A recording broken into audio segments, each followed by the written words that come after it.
Mic check, what's going on? Welcome back to another episode of Hip Hop Snapshots. I'm your host, Ross Martinez. Today we're diving into a war, not over land, not over money, but over Roxanne. This is the story of the Roxanne Wars, one of the most legendary and chaotic rap beefs of all time. And it all started with one track. Grab that milk crate, take a seat. It's time to talk about hip hop history. Back in 1984, a group called UTFO drops a song, Roxanne, Roxanne, a funky, synth-heavy joint where three MCs, Kango Kid, Dr. Ice, and the educated rapper, spit playful verses about them trying to impress a girl named Roxanne, who keeps brushing them off and not wanting to be with them. It's smooth, it's funny, it becomes a hit on the streets, and radio starts playing it like crazy. But then something happens that nobody saw coming.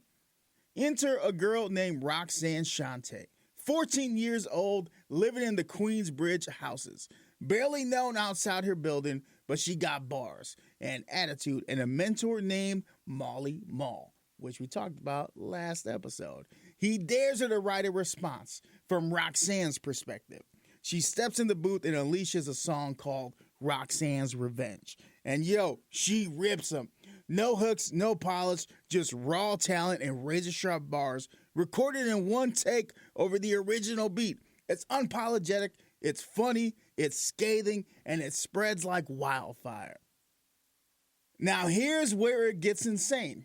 The streets catch fire. Suddenly everybody's Roxanne. No, seriously, within months you got different people playing different roles in this character's life. You have the real Roxanne, UTFO's official response with a different woman behind on the mic.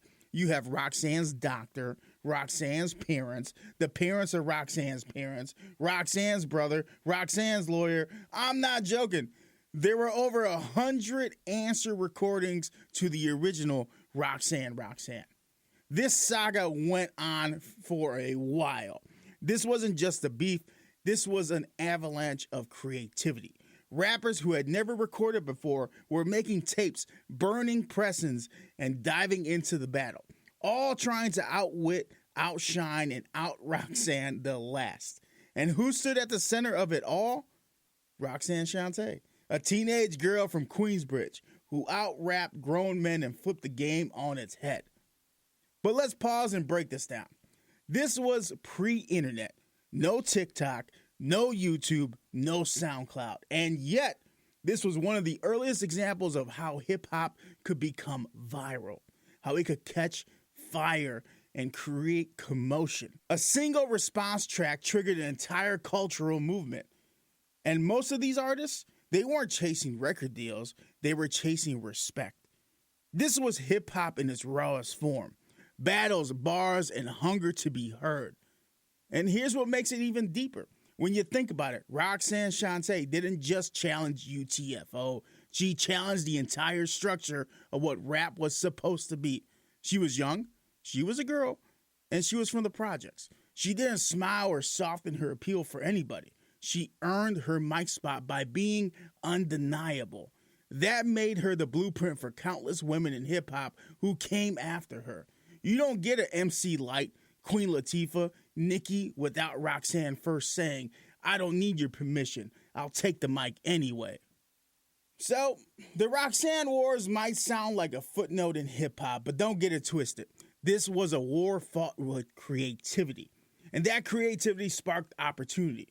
It proved that hip-hop was alive, that it could be reactionary, spontaneous, explosive, and most of all, that you don't need a machine behind you to be powerful.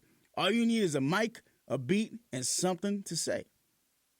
Well, that's been another episode of Hip Hop Snapshots. Of course, I'm your host, Ross Martinez. And until next time, stay inspired, stay curious, and above all else, be hip hop. I'm out. Peace.